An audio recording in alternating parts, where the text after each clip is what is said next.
A very lovely good morning, dear students. Here I start my third chapter of EVS, A Day with Nandu. You all must have seen elephants in zoo. आप सबने elephants तो देखे ही होंगे जू में, बड़े बड़े elephants और उनके बच्चे छोटे छोटे elephants. Do you all no elephants have large years, a long trunk, thick skin and huge body. जो एलिफेंट्स होते हैं उनके बड़े बड़े कान होते हैं पंखे जैसे, एक लंबी सी सूंड होती है जिसको ट्रंक कहा जाता है इंग्लिश में, TRUNK trunk.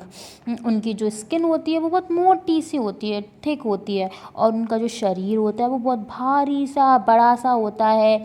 Elephant sleeps only 2 to 4 hours in a day. जो एलिफेंट्स होते हैं वो 2 से 4 घंटे सोते हैं. Elephant loved to play in mud and water. जो एलिफेंट्स होते हैं उनको मड और वाटर के साथ खेलना बहुत ज़्यादा पसंद होता है. Elephant Yeats leaves and twigs. जो एलिफेंट होते हैं वो लीव्स एंड ट्विग्स खाते हैं. लीव्स मीन्स पेड़ की पत्तियाँ एंड ट्विग्स मीन्स पेड़ की टहनियाँ. Now we will begin the chapter A Day with Nandu. This chapter is about a baby elephant whose name is Nandu. Nandu is about 3 months old, a baby elephant, and he lives with his group of elephant known as herd. इस chapter में एक baby elephant होता है जिसका name होता है नंदू, और वो 3 महीने का होता है सिर्फ, और वो अपने एलिफेंट्स के ग्रुप के साथ रहता है. जो एलिफेंट्स का ग्रुप होता है उसे हम हर्ड कहते हैं, HERD हर्ड. हर्ड मीन्स झुंड. Other animals also lives in herd, especially hoots animals like sheep, cows, horses and goats etc. They all live together in search of food. Elephants की तरह झुंड में और एनिमल्स भी रहते हैं जैसे कि काऊ, शीप, हॉर्सेस, गोट्स. ये सारे एनिमल्स भी झुंड में रहते हैं और ये सारे साथ में रहकर खाने की खोज में इधर उधर एक साथ जाते हैं. Now the chapter goes like this. The Nandu wakes up and sees that he is surrounded by a forest of big grey tree trunk. अब नंदू उठा सुबह सुबह और वो देखता है, वो सोच रहा है कि वो चारों तरफ से, उसे लग रहा है कि चारों तरफ से घिरा हुआ है फॉरेस्ट से जिसमें ग्रे ट्री ट्रंक्स हैं. यहाँ पर ट्रंक का मीनिंग होता है पेड़ का तना. जो पेड़ का तना होता है उसे ट्रंक कहा जाता है यहाँ पर. तो वो सोच रहा है कि वो चारों तरफ से जो ट्री ट्रंक है उससे घिरा हुआ है. But the grey forest that he had imagined they were not the trunks of tree. It was the legs and trunk of members of herd. अब वो जो सोच रहा था कि ये ग्रे फॉरेस्ट है, वो असल में ग्रे फॉरेस्ट नहीं था, वो तो उसके जो फैमिली मेम्बर्स और जो ग्रुप मेम्बर्स थे उनके लेग्स और ट्रंक थे. यहाँ पर ट्रंक का मीनिंग होता है हाथी की सूंड. हाथी की सूंड को भी हम ट्रंक कहते हैं. तो वो जो असल में वो क्या था, वो लेग्स थे मेंबर्स के और ट्रंक थे. And the group of elephant have only female elephant and baby elephant. अब जो ग्रुप होता है एलिफेंट्स का जिसको हर्ड कहा जाता है उसमें सिर्फ फीमेल एलिफेंट्स रहते हैं और बेबी एलिफेंट्स रहते हैं. And when the male members grows the age 14 to 15 they moved out of the group and stay alone and walk alone. अब जो मेल मेंबर्स होते हैं, मेल एलिफेंट होते हैं, वो जब 14 to 15 एज के हो जाते हैं तो वो ग्रुप को छोड़कर चले जाते हैं और अकेले रहना शुरू कर देते हैं जंगल में. So here the leader of the Nandu's group is Nanima.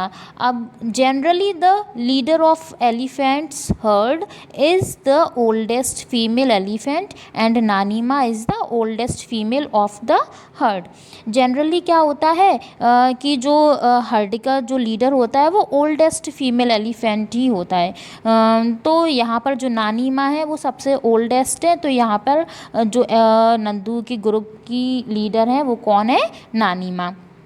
Now here Nanima is a relation, mother's mother known as नानीमा. अब यहाँ पर जो नानीमा है वो एक रिलेशन होता है जो हमारी मदर की मदर होती है, उनको हम नानीमा.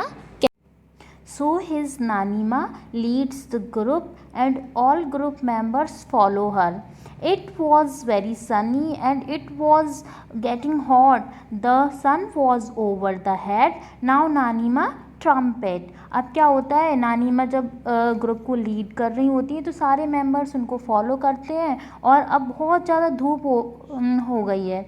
अब इतनी धूप हो गई है कि जो सन है वो सिर के जस्ट ऊपर आ चुका है. और अब जो नानीमा है वो ट्रम्पेट करती हैं. Trumpet is a sound of elephants. जो ट्रम्पेट है वो साउंड होता है एलिफेंट्स का. So Nanima trumpeted and all members started moving towards the jungle. In the jungle they spread out all over the jungle and moved here and there in search of food, and they started eating their favorite leaves and twigs. अब क्या होता है, जब वो जंगल में पहुंच जाते हैं सारे एलिफेंट्स इधर उधर चारों तरफ फैल जाते हैं और अपनी अपनी फेवरेट लीव्स एंड ट्विग्स खाना स्टार्ट कर देते हैं. Do you all know how many leaves and twigs a elephant can eat in a day? Approximately 100 kilograms of leaves and twigs a elephant can eat in a day. कम से कम 100 kilograms leaves और twigs एक elephant एक दिन में खा सकता है. After having their lunch, they all went to the river. And why do they went to the river? To play. अब जो अपना अपना लंच कर कर अपने अपनी लीव्स एंड ट्विग्स खाकर सारे जो एलिफेंट्स थे वो रिवर की तरफ जा रहे थे. वो रिवर की तरफ क्यों जा रहे थे? खेलने के लिए उसके वाटर के साथ. In the river Nandu's brother and sister were having fun. They were playing in water, pulling each others tail. As Nandu were very small, he was very scared of going into the river. River में उसके जो नंदू के brother sister थे वो एक दूसरे के साथ बहुत मस्ती कर कर खेल रहे थे. जैसे कि नंदू बहुत छोटा था तो वो उसे बहुत डर लग रहा था रिवर में जाने के लिए. He was scared of playing. वो खेलने से भी डर रहा था रिवर के वाटर से. So he went to his mother and stood beside her. And what is अम्मा डिड? अब वो क्या करता है, वो अपनी मम्मा के पीछे जाके छुप जाता है. अब उसकी जो अम्मा होती है, उसकी माँ होती है, वो क्या करती है, हिज अम्मा pushed Nandu in the water. When Nandu went inside the water he started enjoying, he started playing with his brothers and sisters. And suddenly what happens? You know, a fountain of water fell on his head. He got completely wet. अब उसे भी धीरे धीरे जब वो उसकी mother उसे push कर देती है वाटर में तो उसे भी बहुत मज़ा आने लगता है वाटर में अपने ब्रदर और सिस्टर के साथ खेलने में. अब एकदम से क्या होता है, पीछे से एक फाउंटेन, एक वाटर से भरा हुआ फुब्बारा उसके सिर पर आकर गिरता है और वो पूरी तरह से भीग जाता है. After having their meal and playing, the herd started moving back to the forest before sunset.